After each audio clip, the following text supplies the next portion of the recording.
अस्सलाम वालेकुम। आज हम एक बहुत ही दिलचस्प मौजू पर बात करने वाले हैं जो पैट्रिक किंग की किताब थिंक लाइक अ साइकोलॉजिस्ट से लिया गया है।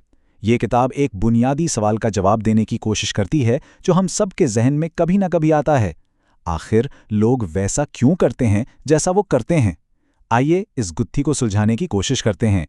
कभी ऐसा हुआ है कि किसी से बातचीत के बाद लगा हो कि बात तो हुई लेकिन सामने वाले ने बिल्कुल ही कुछ और मतलब ले लिया, या शायद किसी के अमल को देखकर हमने फौरन कोई नतीजा अखज़ कर लिया हो जो बाद में गलत निकला। हम सब की ज़िंदगी में ऐसा होता है और यही छोटी छोटी गलत फहमियाँ हमारे रिश्तों में अक्सर दरारें डाल देती हैं। इस किताब का जो मरकज़ी ख्याल है ना, वो ये है कि लोगों के अल्फाज वो तो बस कहानी का एक छोटा सा हिस्सा है। जैसे समुंदर में आइसबर्ग का सिर्फ ऊपरी सिरा नजर आता है, असल कहानी, सच्चे जज्बात और हकीकी नियतें तो सतह के नीचे छुपी होती हैं। उन्हें समझने के लिए हमें थोड़ा गहराई में उतरना पड़ता है। जरा इस बात पर गौर करें, आखिरी बार कब कोई ऐसी चीज खरीदी थी जिसकी शायद जरूरत नहीं थी? क्या वो फैसला 100% मंतकी था, या किसी इश्तिहार ने कोई खास एहसास जगा दिया था, या शायद उस चीज से बचपन की कोई याद जुड़ी थी? असल में यही वो गैर मरबी ताकतें हैं, हमारे जज्बात, हमारे डर, हमारे पुराने तजुर्बात, जो हमारे ज़्यादातर फैसलों के पीछे होती हैं। तो सवाल यह है कि इन छुपी हुई ताकतों को समझा कैसे जाए। ये किताब हमें इसके लिए कुछ अमली तरीके बताती है, एक टूल किट देती है, ताकि हम सिर्फ अल्फाज न सुने बल्कि उनके पीछे के इंसान को समझ सकें। ये 5 बुनियादी कदम हैं।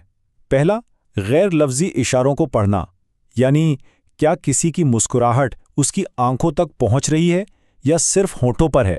दूसरा, जज्बाती ताकत को समझना कि कैसे खौफ या खुशी किसी के फैसलों पर असर डाल रही है। तीसरा है हमदर्दी पैदा करना। चौथा, हर रवैये के पीछे छिपी वजह, उसकी कहानी को तलाश करना। और पांचवा, अपनी बातचीत के अंदाज को बेहतर बनाना।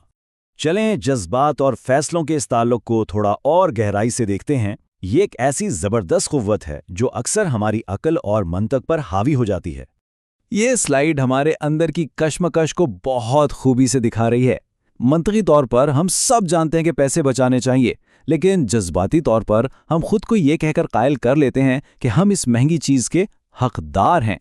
किसी के रवैये को समझने की चाबी असल में उसकी इसी अंदरूनी कश्मकश को समझने में है। और यहीं पर हमदर्दी यानी एम्पैथी का किरदार सबसे अहम हो जाता है।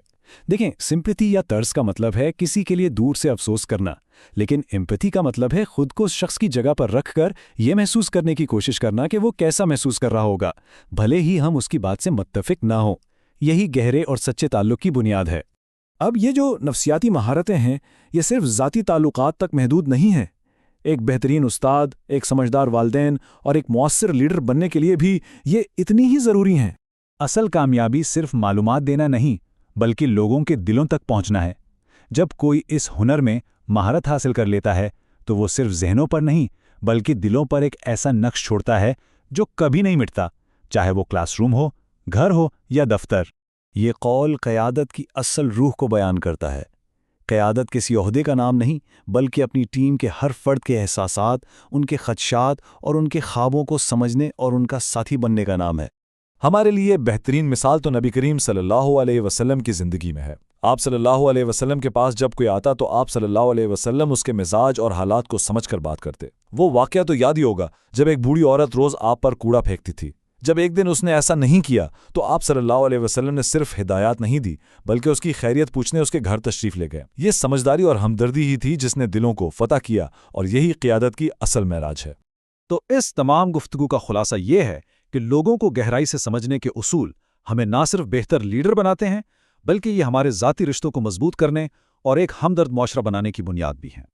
और ये है आखिरी और सबसे अहम पैगाम, सिर्फ कानों से सुनना काफ़ी नहीं होता। हकीकी तब्दीली तब आती है जब हम किसी की बात के पीछे छुपे जज्बात और ज़रूरतों को समझने की कोशिश करते हैं। ये सुनने से समझने तक का सफ़र ही हर रिश्ते की असल जान है। तो अगली बार जब किसी से बात करते हुए कोई गलत फहमी होने लगे तो एक लम्हे के लिए रुक कर अल्फाज से आगे देखने की कोशिश कीजिएगा, उस शख्स के दिल को समझने की कोशिश कीजिएगा। क्या पता ये छोटी सी कोशिश ना सिर्फ एक झगड़े से बचा ले बल्कि एक गहरे और मजबूत ताल्लुक की बुनियाद रख दे।